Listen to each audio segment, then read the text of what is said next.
ये class 10th की board देने वाली एक लड़की है।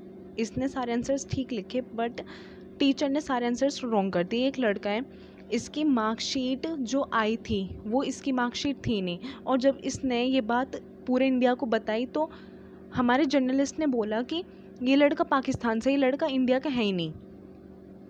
और फिर बोलते हैं कि why teenagers are going in depression. वो बच्चे मेहनत करते हैं और बाद में उनकी आंसर शीट गलत तरीके से चेक की जाती है।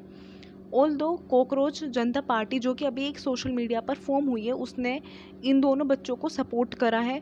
अब पता नहीं कि वो सपोर्ट कितना है, वो अपने फ़ायदे के लिए कर रहे हैं या नहीं। ये भी नहीं पता कि कॉकरोच जनता पार्टी आने वाले टाइम पर रूल करेगी या क्या करेगी, या वो भी हमारे सारे नेताओं की तरह करप्टेड होगी। मीडिया इस बात को कहीं पर दिखाएगी नहीं, क्योंकि वो तो इंडिया की साइड ही लेगी, क्योंकि जो हमारे पॉलिटिशियंस हैं उन्होंने मीडिया को खरीद लिया है। Media is not independent. Roads की कंडीशंस तो सबको पता है कि रोड्स की क्या हालत है इंडिया में।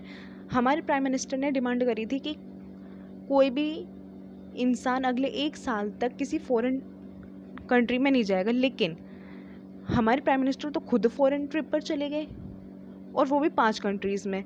मतलब जो रूल्स हैं वो सिर्फ मिडिल क्लास के लिए हैं, अपर क्लास के लिए कोई रूल नहीं, क्योंकि उनके पास पैसा है। अगर पैसा है तो वो तो कुछ भी कर सकते हैं जो उनका मन करेगा। UAE, Netherlands, Sweden, Norway and Italy में हमारे प्राइम मिनिस्टर्स गए थे।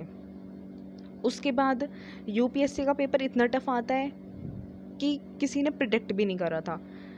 48 to 56 पेजेस लॉन्ग प्रीलिम्स जिसमें टिक द मार्क होते हैं, उसका इतना टफेस्ट पेपर आ रहा है।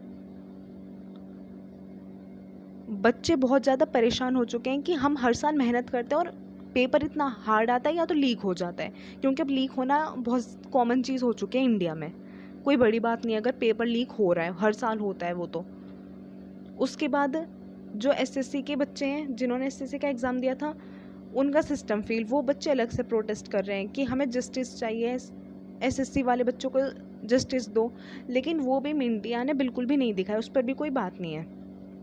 फिर अभी नीट का पेपर लीक हुआ था, उस पर भी हमारी मीडिया ने कुछ ज़्यादा बात नहीं करी।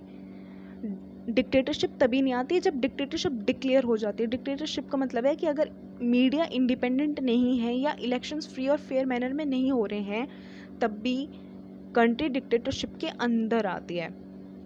Thanks for watching. Please like and subscribe my channel.